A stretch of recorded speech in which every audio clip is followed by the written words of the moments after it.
Finding love can be tough. Relationships go through their ups and their downs, the highs and their lows. But for our next guest, he ended up in divorce. Today we have author Leonardo Cavalli in the studio today to talk about his new book, 24 and Divorce. We're getting into all the juice, and we have an exclusive performance coming up for you guys. You guys don't want to miss this. It's the Sasha Nycole Show.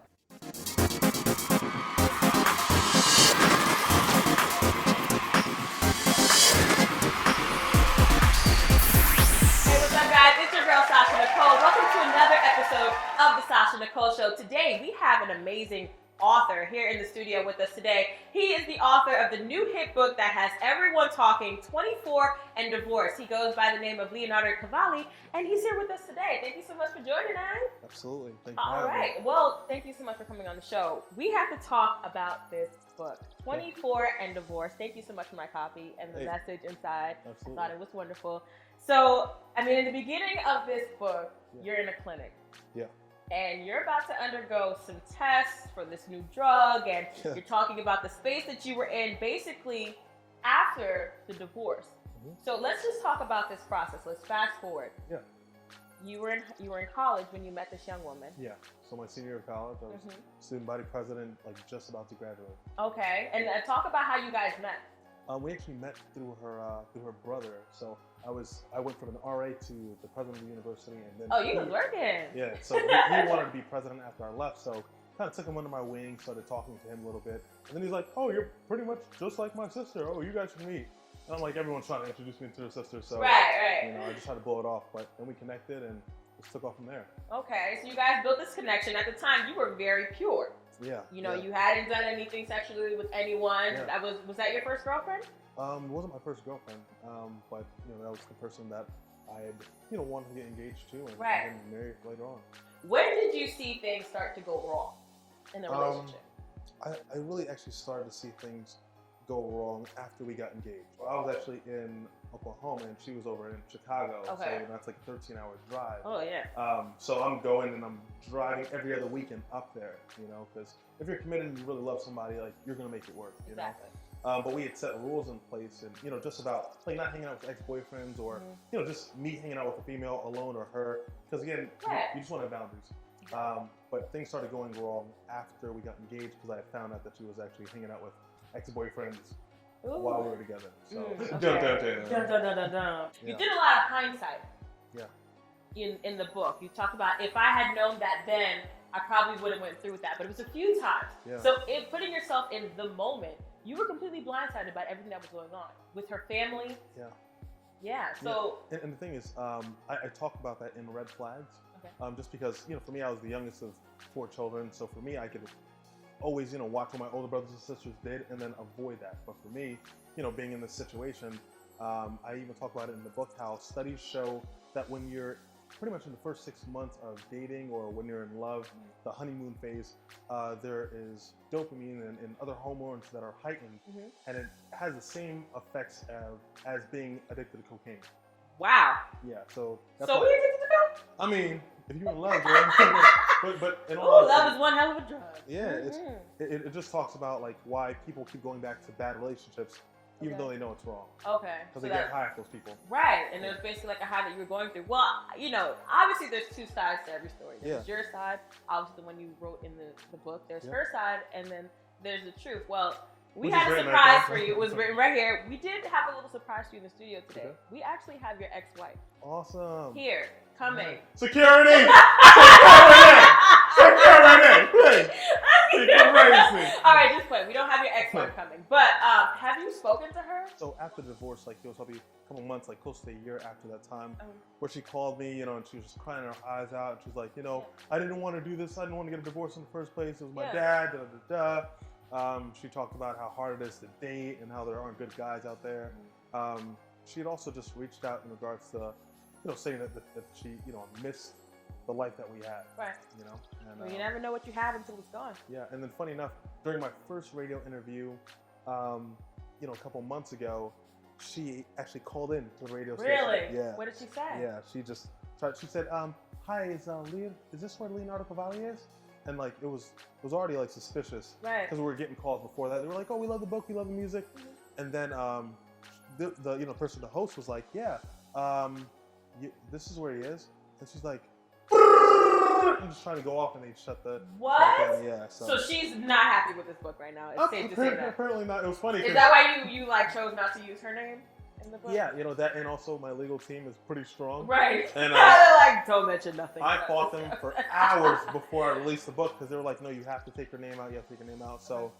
I'm glad I did. Yeah. Shout out to my legal team. Yeah, you guys are on point. Yeah. Okay, so you guys spoken after that. So let's talk about where you are now. Yeah. I mean, you're working on a new album. Yep. Are you dating at all? No, I'm not dating. You're not dating. But I'm looking, girl. I'm looking. looking. Okay. Well, what we're gonna do is we're gonna take a quick break, but when we come back, we're gonna have more with Leonardo. So don't go anywhere, guys.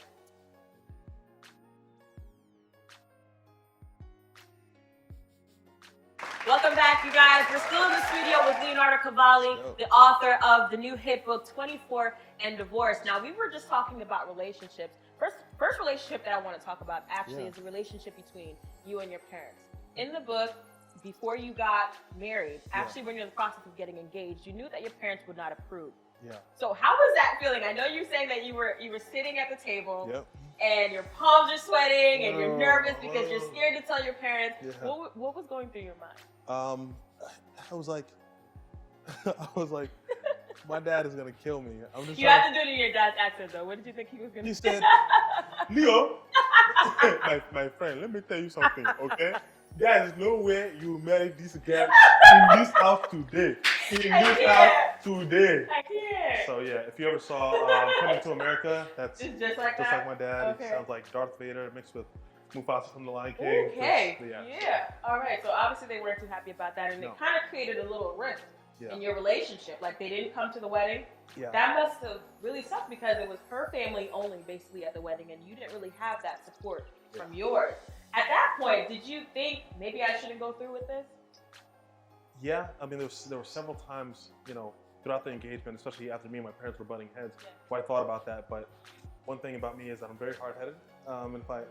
Hey, at least I'm a man of my word. If I say I'm gonna do something, I'm gonna get it done. Exactly. But I talked about that in the book with the chapter Red Flags, that it's okay to give up. If you know that things aren't wrong, don't keep going in the wrong direction. You have to walk away. Yeah, And I was just too stubborn. I'd already gained momentum, and it was kind of like a juggernaut going towards a dead end. Right. Do you feel like your divorce has kind of hindered you in a way from finding love, or do you feel like it's kind of set you back?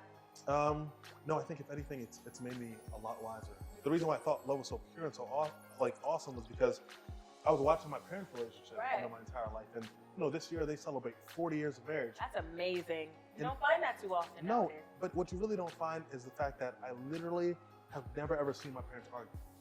Wow. Ever. It's not like they walk out the house and be like, let me tell you something. You gonna die? Go in your room. Yeah. Go in your room. I talked about. Yeah. None of that. Like, they're two incredibly strong people who know how to communicate and know how to complement each other and work together. And that's why for me, I used to watch TV and be like, well, I don't understand why men cheat on their wives or why men beat their wives. Yeah. My ex-wife taught me all that. However, we never put any hands on anyone because that is wrong. Okay, so let's talk about your dating relationship now. What are you looking for now in a partner? There's a lot of things. We'll talk about it internally. Looking for someone who's honest. It seems like it's so basic, but it is so hard to find honest people in the world. There are people who just lie for no reason. You know what I mean? Well, it's also the fear of being judged. And that's the thing, because I'm so open. As you read in the book, I'm so transparent. Yeah. My whole heart is blood all over every single page, and I'm in no place to judge anyone. You know what I mean? And I'm no one to try and look into someone's past and say, I can't believe you did that. That was stupid. I'm never dating you. Yeah. You know what I mean? So right now I'm looking for someone who's honest, someone who's driven. Because my father was very driven, but my mother was also very driven as well. And that's just attractive, especially if you've got dreams and goals and ambitions, and someone who has just a good, sound foundation and actually wants to build. All right. So when we come back, we're going to talk more with Leonardo about this singing career and this new album that he has coming out. So don't you go anywhere.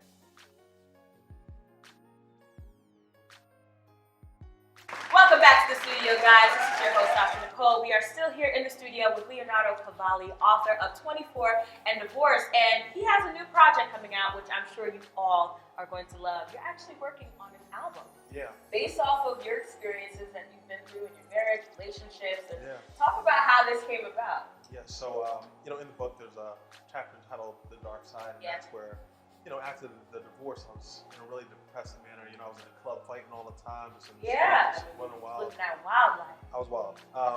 So then I met an awesome guy. Shout out to my producer Parker, main producer, but he had reached out to me and said, "Hey, listen, music changed my life. I used to be in the streets gang banging and just acting crazy. Have you ever tried to channel your energy and your anger into music?" And I never did. So it actually, we got in the studio, and it never stopped since then. Again, the album is actually called Wounded, because again, it was a battle in my life. Right. I went through this divorce, and it was a healing process. So the music really helped me heal. Right. So it's more of like therapy for me. And there's a lot of wounded people out there. So the album's done now. So when can we expect a release? You can expect the release of this album next month. Okay. Produced by, again, Parker. Okay. And should be my new single actually drops today called Complicated. Awesome. Okay. So what else are you doing besides the music and the album? And what other projects are you working on currently? Well, I actually just became co-CEO of the music label, The Current Music Group, along with Parker and our first artist, Ansea. Going by the name I like of how Yaya. that sounds. Ansea.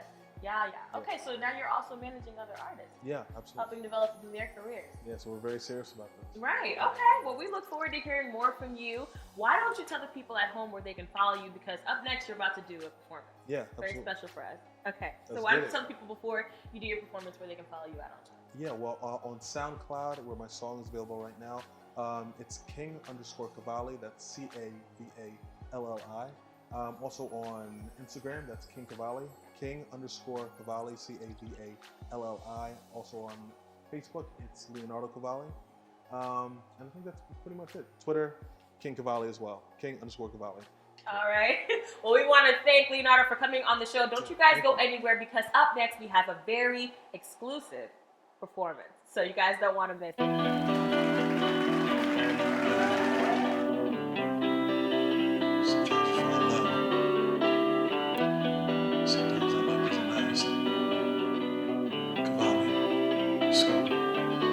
It's so complicated. It's so complicated. I gave you my heart, girl. But you were dedicated. Thought you were the one, girl. All my life I'm waiting. All I'm celebrating. Now it's overrated. It's so complicated. It's so complicated. It's so complicated.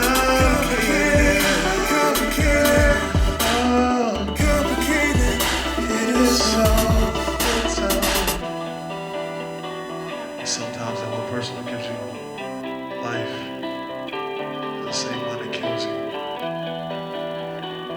It's complicated. Listen, I don't think about the past because it just drives me insane. So I take a detour to a memory lane. When I fell in love with you, all I saw was fireworks. But you left me burning, 'cause that's just how fire works. Oh, it's going down. We were on cloud nine, now we're on the ground. I damaged your heart, so you damaged my crown. The happy only built is burning to the ground. I'm confused, cause it's so complicated. It's so complicated. I gave you my heart, girl. But you were dedicated. Thought you were the one, girl. All my life I waited. All I celebrated. Now it's overrated. It's so complicated. Complicated. It's so complicated. Complicated. It's so complicated. It's so complicated. It is so. And our furniture is overturned. Everything is getting burned. Some people never learn. So now go to journey. Let me try to keep the caution. 24 in divorce, so how am I ever supposed to trust again? Get my hopes up, just get crushed again. From the blind side, get rushed again. I would never ever have my heart trust again. so complicated. I gave you my heart, girl, but you weren't dedicated. Thought you were the one, girl. All my life I'm waiting. Girl, I'm celebrating. No, it's so complicated.